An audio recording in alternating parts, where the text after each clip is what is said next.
Hey guys, Professor Bell Comic Book University, and Jessica Jones, Purple Daughter, Book 2. This is actually Chapter 3 and 4. It's a weird thing having, the two books for the price of one, but I mean, if you like a deal, I'm just saying. So this is a digital exclusive comic book, as the title may have indicated. I didn't actually put the title up. You see the title. I don't see the title yet. Anyhow, let's get started about who made this book, all right? We got Kelly Thompson on writing, Madia de Iulis on art, VC's Corey Petit on letters, and the cover, Martin Simmons. Graphic designer Carlos Lau. So, and also Brian Michael Bendis and Michael Gaydos are the creators of Jessica Jones. So, Jessica's got to deal with a whole bunch of stuff like she usually has to deal with, and she's the conversation between Power Man and Iron Fist is a really solid conversation, and there's no way that Kelly Thompson wrote this by herself. There's no way. She went and she talked to like her husband or somebody like that. She talked to somebody. She talked to some dude, because that's the way that girls talk, or that guys talk. You know what I'm saying? Like, seriously, that's the way that guys talk. And it's a very short thing, so I could tell that it was just a short thing. Like, no, that was just too perfect. Because like with something silly, like I'm not saying that, on average our daughters, our kids wind up turning purple or whatnot, but if something crazy were to happen, we guys would think that exact same thing. So yes, women and like sex and all stuff, it's a big mystery to guys. The idea of like, what do you call it? Whose baby really is it? It's not our fault. Look, I'm not going to sit here and say it's a man's fault at all. Any girl who's going to sit here and start blaming guys for being stupid, no, you're stupid for not understanding. We grew up watching Maury Povich and all those stupid little tests and whatnot. You can't blame us, okay? You can't blame us. Women have their own issues because of what they see on TV and media and all that stuff, and men have ours. We're all socially programmed, and Maury Povich is a son of a gun. Right. So the trick of this is, though, that more than anything else, this is absolutely a woman writing this comic book. And that's a really good thing, man. I'm going to get into that in a hot minute. But first, just some of the things that happened in this book. If you are an X-Men fan, I got to remember to put this in the title. Emma Frost makes an appearance. And this is like, if you are an Emma Frost fan, if you don't like Emma Frost, okay, then this comic book's just probably going to be like, okay, I guess she's all right. But I can't see you not liking Emma Frost after this issue. This is one of those situations where it's like, I think Miss Kelly Thompson should be writing Emma Frost all the time. Because, dude, this is probably it's hard. Like, that's a hard one, because there's some really good Emma Frost comic books out there. But this is probably one of the best that I've seen this character being written. Wow. Hello. Why didn't we not have an Emma Frost comic book at this point? Because clearly we got some writers who can do her. So, yeah. Emma Frost comes out in a strong way here. Just, look, all I'm going to say is the first conversation that they have when Emma Frost leaves and freaking Jessica Jones goes and thinks something and Emma Frost was listening. You are not going to find better writing than that. That's going to make it, dude, it is late on a Sunday night and I laughed out loud. I had my sliding glass door open for my sunroom here. This is my office. Had the door open, and I'm positive I woke up somebody. The kids, the wife, the cat. I woke up somebody, the neighbors, because I laughed my ass off. Like, I lost it. I had to get up. I had to walk around a little bit. That was effing funny. Right? Emma Frost at her absolute hands down best. Love that. Bunch of other things happen here. Look, I kind of guessed at the identity of the bad guy here.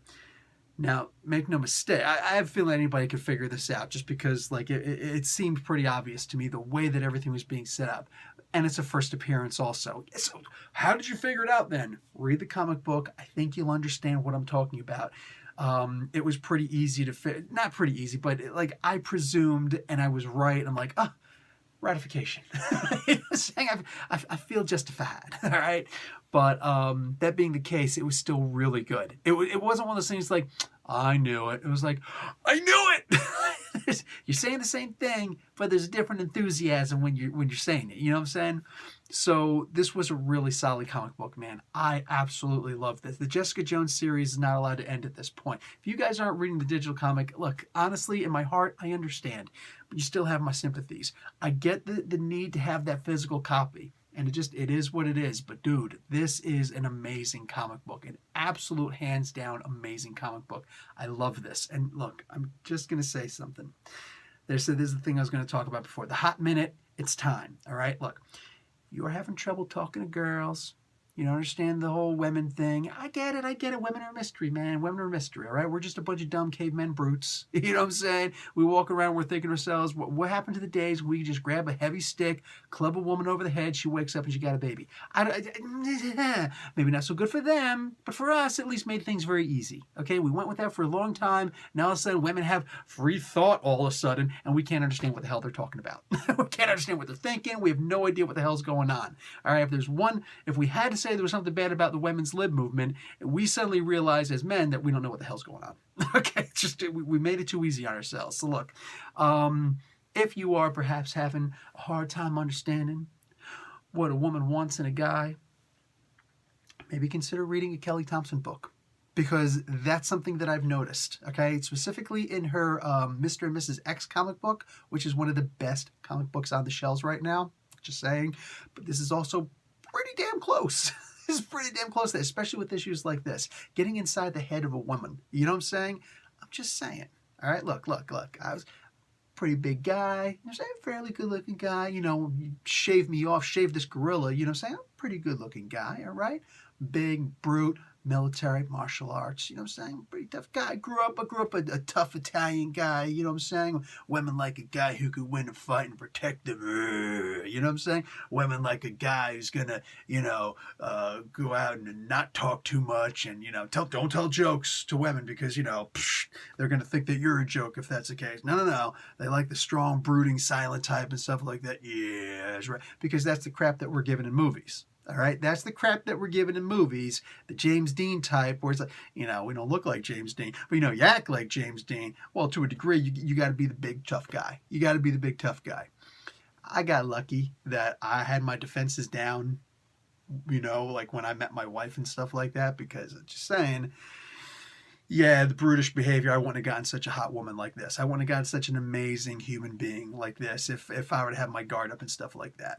You know what I'm saying? Like, nope.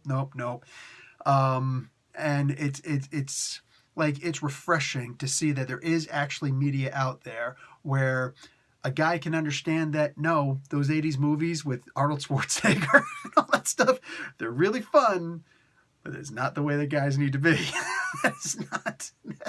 That's simply not the way it's going to look at it, right? I don't want to hear about toxic masculinity arguments and stuff like that, or because then I'm just going to go into a fragile masculinity argument. I'm just being like legit, serious, realistic. You read good comic books like this, and they're good comic books, man. This is a solid comic book. You read a good comic book like this with somebody, like a Kelly Thompson, telling you the story and whatnot, you're going to get a really good insight onto the kind of guys, like, who's going to find a tougher guy than freaking Luke Cage? I'm sorry, they aside from Juggernaut, they don't exist. And you want to know why you never see Juggernaut with women, and you see Luke Cage, this guy could pull any honey that he wants.